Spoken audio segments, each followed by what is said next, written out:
Hey everyone, welcome back to Brew News on Cheer to Beers. On this episode, we're talking about some Super Bowl beer news, some new beer releases, and a little bit of brewery news coming out from Three Floyds. A lot of big news actually this week, and some interesting news so far. Right now, I am drinking my home brew, which was an all extract batch that I just threw together some old ingredients that I needed to get rid of. It's not a great beer, but it's my first kegged batch, and it turned out with a beautiful carbonation, a lot of lacing, and a beautiful foam head on it. So pretty proud of this one. It's not the greatest beer, but it's drinkable. And I have a Pliny the Elder attempt at a clone batch. It's not a full clone recipe, but it's my attempt at it.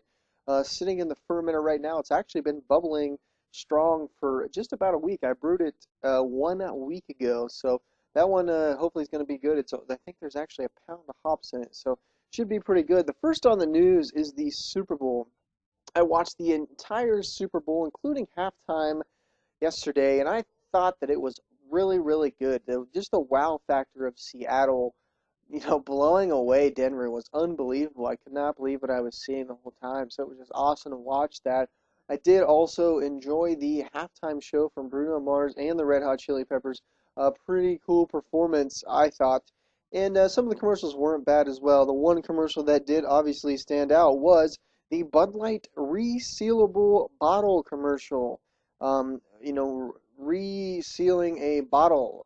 So after you open a beer, resealing it, which for maybe craft beer drinkers would be a interesting technique or something that would be useful. But then again, for someone drinking Bud Light, really, if you crack a Bud Light, I don't really see the point in resealing unless maybe you need to walk it away at the bar. But I'm not really sure.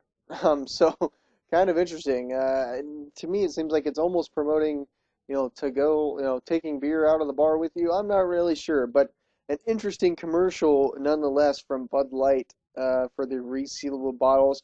Just saw this news today. Great Lakes had a beer called Alchemy Hour Double IPA last year. A great beer that came in a bottle. I think it was a little over 8%, but an awesome, awesome beer.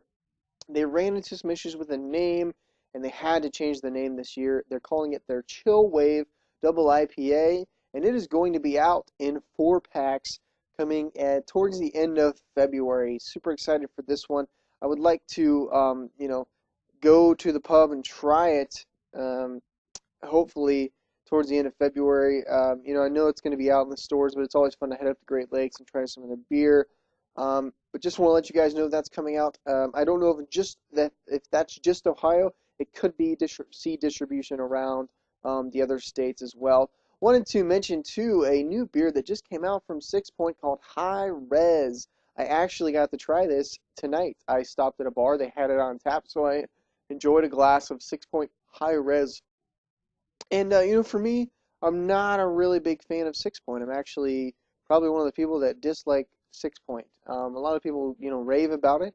I tried some of their beers, and I didn't really think it was that great.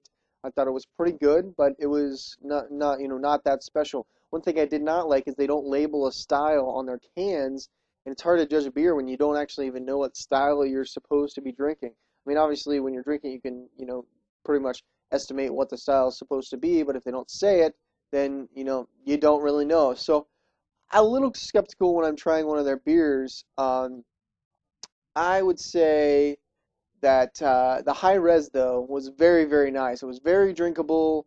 It was a little bit of fruit in there, some sweetness, not a ton of bitterness. The guy I was sitting next to at the bar commented as well that it wasn't extremely bitter. It was just more drinkable than anything. So yeah, it was pretty good beer. It comes in a 4 pack. I'm not sure how much a 4 pack is. I paid $4 for a glass of it, and it was well worth it for sure. So I would go check it out and see what you think from this beer. It's something that I think a lot of people, the hop heads, will like, and the people that love a lot of hop flavor in their beer without the bitterness.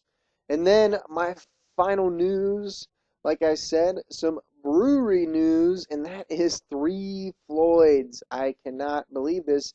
They are adding a distillery to their brewery. I don't have a lot of info on this, but I know it's been rumored for a long time, but it's hard to believe that they're actually, starting a distillery on top of their brewery, and they are also expanding the brewery. So really, really crazy news. I love Three Floyds beer. All of it seems to be very, very good. So, oh man, it's great to hear that. I need to make a trip over there. We get a very, very limited amount of their beer in Ohio, so I think it's going to be worth a trip once I make it out there. Over there, I'd probably do like a Chicago trip along with visiting Three Floyds. But oh man, I'm so excited to hear that they're bringing new stuff to the market. I cannot wait to try some of that. So. Overall, right now, like I said, I'm drinking my latest homebrew batch that I kegged, my first time kegging, and it totally worked out. I think I will keg all my beer from now on instead of bottling. I do have some of my oatmeal stouts still sitting in the bottle, just waiting to carbonate. It seems like it's been like 6 weeks, and it's taking a very long time. But and also like I said, I have my Pliny the Elder clone-ish attempt fermenting. That one was an all grain brew in the bag batch, and the fermentation was crazy, bubbling with through the airlock. It was nuts, but it just stopped about, yeah, like I said, the bubbles started to slow down about a week. Like I said, they started.